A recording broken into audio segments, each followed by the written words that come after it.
globalization is when the world becomes more connected through trade, technology, and culture.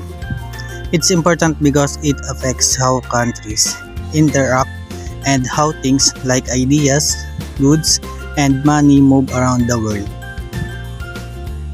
In terms of impact areas, religion.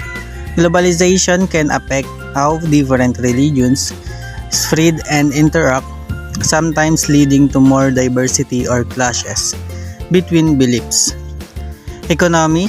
It influences how businesses operate worldwide, creating more international trade, but it can also lead to inequalities between different countries.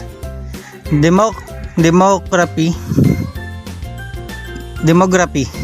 Globalization can change populations as people move from one place to another, affecting the makeup of societies. Migration. It involves the movement of people from one country to another, often driven by economic, social, or political reasons.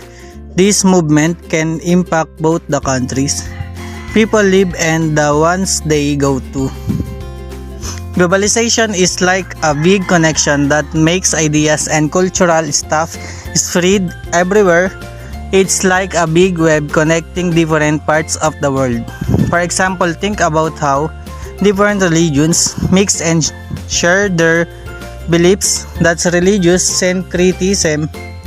Also, when cultures blend, it's like when different traditions or customs from different places mix together and create something new. Like when people in one place start to eat food from another place and it becomes part of their everyday life. Migration patterns and cultural exchange really affect how the number of people change in different places. When folks move from one spot to another, they bring their cultures along, mixing and sharing traditions.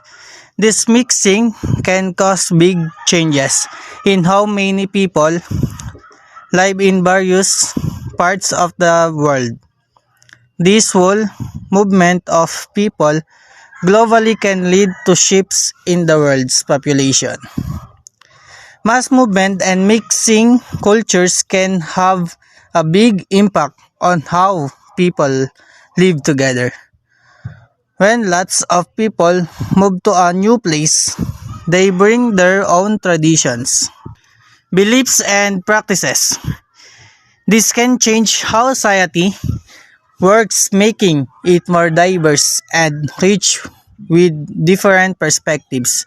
For example, in the United States, different waves of migration shapes the country's culture, foods, language, and traditions from various places became a part of the everyday American life. This blending of cultures makes societies more colorful and creates a unique identity. Understanding globalizations means realizing how the world connects through trade, technology, and culture. It's vital because it changes how countries interact and how ideas, goods, and money move across the world. This interconnectedness impacts religion, economy, demography, and migration. It's like a global web connecting societies, influencing the spread of beliefs, creating new cultural blends, and altering population dynamics worldwide.